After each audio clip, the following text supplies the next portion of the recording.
this presentation, we'll learn about recursion and a special type of function which implements recursion, known as a recursive function.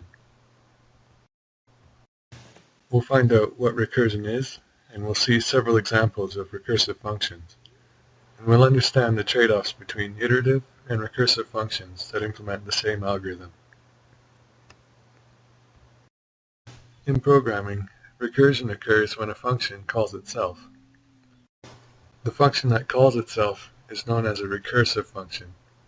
In the example on the slide, you'll notice that the function fun calls fun inside of its body, so it is known as a recursive function. An example of a mathematical recursive function is the factorial. To review, for a non-negative integer n, the factorial is defined as the product of all consecutively decreasing integers from n down to 1, and also that the factorial of 0 is defined as 1. As an example, 3 factorial is 3 times 2 times 1, which is 6. The recursive definition of the mathematical function is given in the middle of the slide. We have fn has two cases. If n is 0, the value is 1. If n is greater than 0, fn is recursively defined as the product of n times fn minus 1. The definition implies that the function is not defined for integers less than 0, so when we go to program this function, we should have an error condition for when an integer less than 0 is given to the function. So considering error conditions, there are 3 elements to a recursive function definition. First, there must be a recursive call. In the factorial, we have a recursive call to f of n minus 1, and we also have stopping conditions. For the factorial, the stopping condition is when n equals 0, we no longer recurse. And lastly, there's error conditions. A recursive function may not always have error conditions, but if there are possible cases which can cause errors, it's best to test for those conditions. On this slide, we see the implementation of the factorial function. It returns an integer and accepts an argument that is also an integer. The first thing that I do is to check for the error conditions. So if n is not a non-negative integer, I exit the program. Next, the stopping condition is checked. If n is equal to 0, return 1. And lastly, the recursive call is made in the line return n times factorial n minus 1. This last line is the only new thing in this program. But imagine if n was equal to 1. The last line says return 1 times factorial of 0. And factorial of 0 will return 1 because that's our stopping condition. So the return value would be 1 times 1. And at one level higher, we'll have n equal to 2, and we'll have a return value of 2 times 1. And for n equals 3, we'll have 3 times 2, etc., etc. Now, before I advance the slide, it's a good place to stop and see why we need to implement the error condition for this function. If n was the value of negative 1, and I didn't have an error condition, the function would continue to call itself until the stack ran out of memory and your program crashed. But by implementing the error condition, you can be sure that the function will eventually return through the stopping condition. A call tree is a convenient way to visualize what a recursive function is doing. Recall that from Lab 1, a call tree simply shows all of the functions that are active on the stack and draws arrows from one that calls the other. This diagram also shows the return values from the recursive function calls. So strictly speaking, only the top half of the diagram is the call tree, and the bottom half is just showing the return values from each function call. From the call tree, you can see that the integer being passed to factorial decreases by 1 until the value of 0 is reached. 0 is our stopping criteria, so at that point, the return values begin to propagate up the call tree until the final value of 5 factorial, or 120, has been computed. From this call graph, we can see that at one point there would be 6 factorial activation records on the call stack. So you can say that the maximum call depth of factorial 5 is 6, because at one point there is 6 factorial functions active on the stack. The terminology for adding a function onto the stack is push, and the term for taking a function off the stack is pop. So functions are pushed onto the stack and popped off the stack. So let's see another example. In this example, we'll first implement an iterative version and then recursive versions of the same function. In this example, we want to implement a function which will print the alphabet between 2 characters. To get the 2 characters into the program, I'll use command line arguments. In this main function, to make sure that the user entered 2 arguments, the first and last letter, I check that the argument count is equal to 3. If it's not, I'll display an error message to enter the first and last letter and return 1. If the user does enter 2 characters, I'll pass them to the alphabet iterative function through argv1 and argv2. The index 0 gets the first character in argv1 and argv2.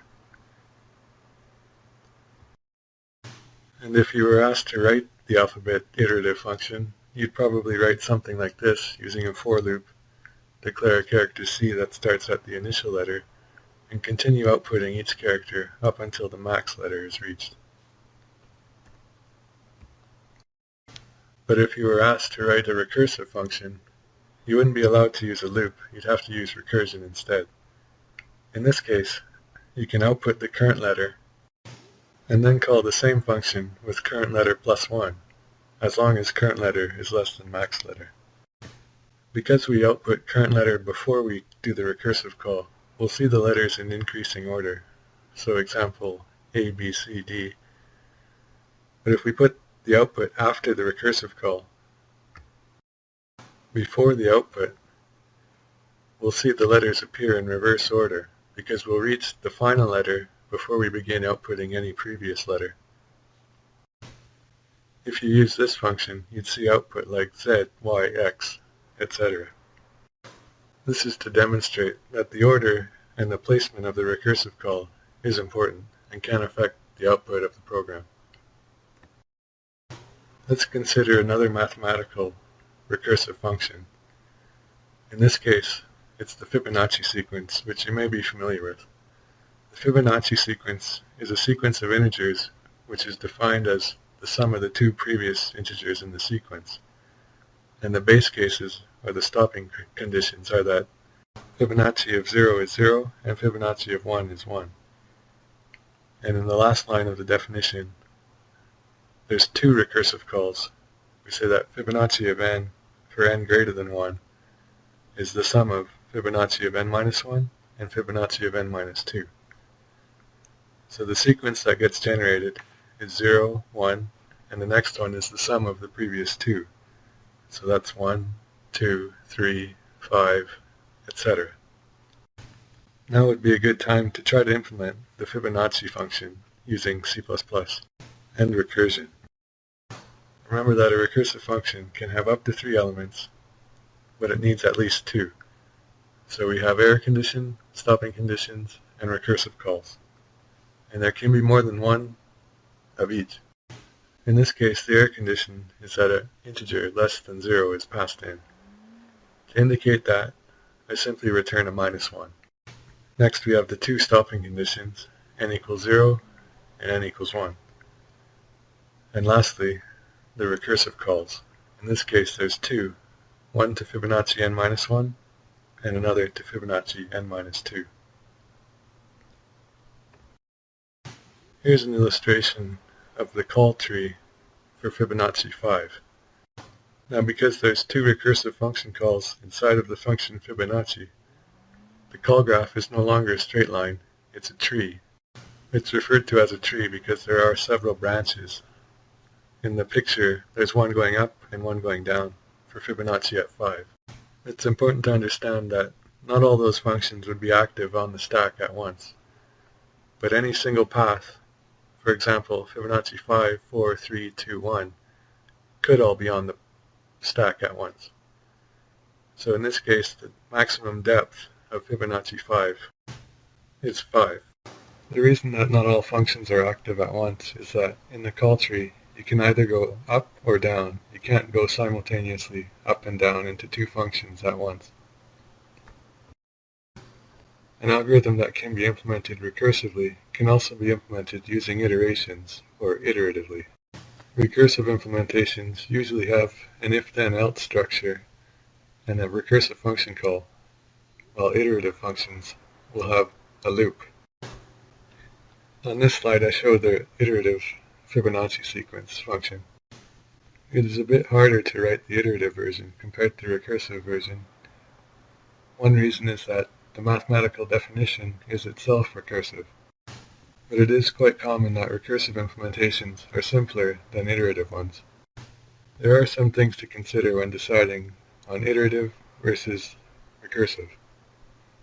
A recursive function will have many functions on the call stack at once. That incurs a performance penalty. There are two reasons why. First, it uses more memory, and second, it takes time to add each function onto the call stack. Because of this, iterative methods tend to be faster, but recursive methods can be simpler to implement. Now let's take a look at an example from linked lists. When we studied linked lists, we wrote a function called delete, which deleted all the nodes in a linked list. It required two pointers, one to keep track of a current node and one to track a previous node, and we'd delete the previous node.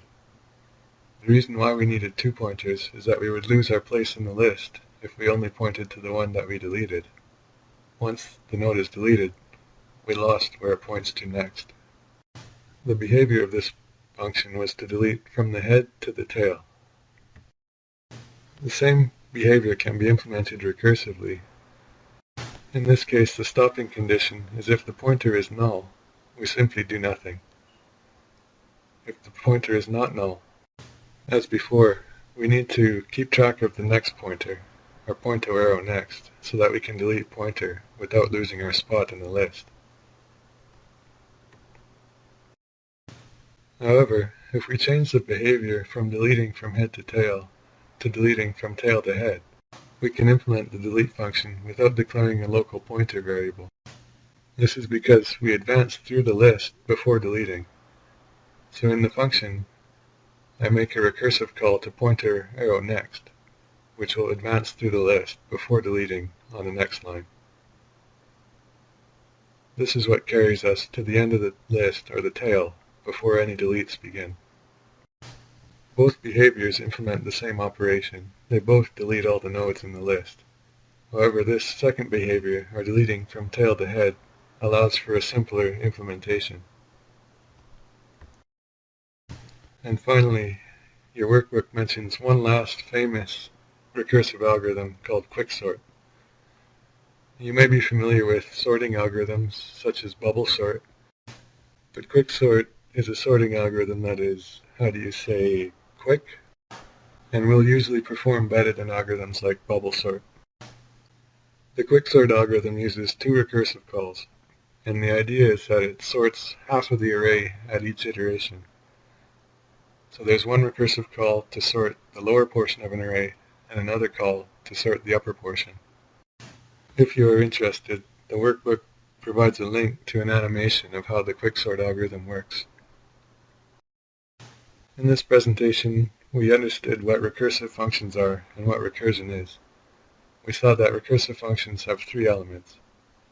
We also looked at several examples of recursive implementations of functions, as well as their iterative counterparts.